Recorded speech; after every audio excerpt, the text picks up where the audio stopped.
Ohayou gozaimasu minasan. So ayun na nga, nakaligo na tayo dyan. Nakapag-prepare na rin tayo ng mga baon natin. At ready na tayo pumasok yan. So ayun na, salamin-salamin muna tayo konti para makita yung tono natin kahit pangit, di ba? Makaayos tayo na konti. So ayun nga, bali may pasok tayo ngayon. Ano pa to? Meron pa tayong tatlong linggo bago tayo sumalo sa kanya-kanya nating kaisya. Kaya kailangan mag-aaral na mabuti para magamit sa school niya. Kung papansin nyo, lagi tayo naka-sleeve tsaka laging kasi medyo malamig nga rito. Although papasok pa lang talaga yung summer.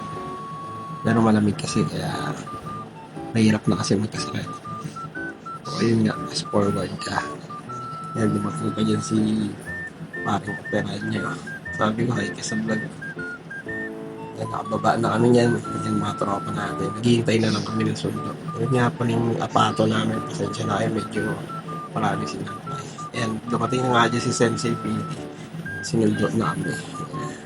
Yan, mga tropa natin. Sa likod.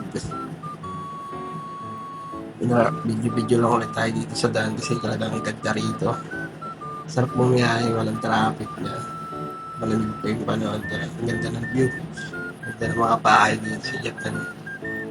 Sana balang araw makatira tayo dito na. Mag-residente tayo dito. Pala rin tayo.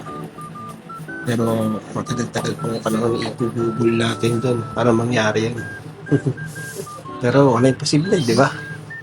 Lagi lang tayo magdalasal. Malay mo naman. Pala rin tayo, di ba? Sa aming mga tropa natin.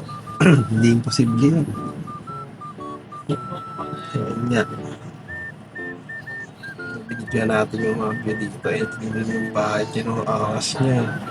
Bali dumating na kami sa Nami School na papasok na kami. Si Evans una kasi medyo late na kami. 8:10 na yata nung dumating kami. Nasot ko lang ang pasok. Bibigyan natin yung mga klase natin. Yan, dami kasama natin mga iba't ibang lahi yan. Pero mga Indonesian yan, mga Vietnamese yan, nakikita nyo na yan. Tapos katabi namin mga Myanmar sa likod namin. Ngayon na natapos na yung klase natin. Pauwi na tayo nito. Bali mag-prepare na tayo ng panghapunan natin para, siyempre nakapagod yung mag-aral. Food trip tayo para maaga makapagpahinga. Para may lakas tayo bukas, di ba? So yun nga, magsain na ako dyan. Nag-prepare ako ng ulam. Sardinas lang, pero goods to. Lagyan natin ng miswa. Masarap yun. Sakto, malamig yung panahon, di ba? Food trip talaga malala. Okay, so ayun nga. Paya ko lang sa inyo kung gusto nyo makapag-abroad. Sikap lang, kaya-kaya. So nagkape na kami muna ni pare opera niya habang naghihintay ng ulam. Tsaka yung mga kasama namin, makompleto kami makakain na rin. Tapos yun nga, natuwa lang binigyan ako ni Sensei kanina ng pagkain. Yan yung mga tropa natin sa akin. Mga school namin yan. Lagi ko binibida sa inyo, pati yung agency ko. Bata na sa susunod ulit.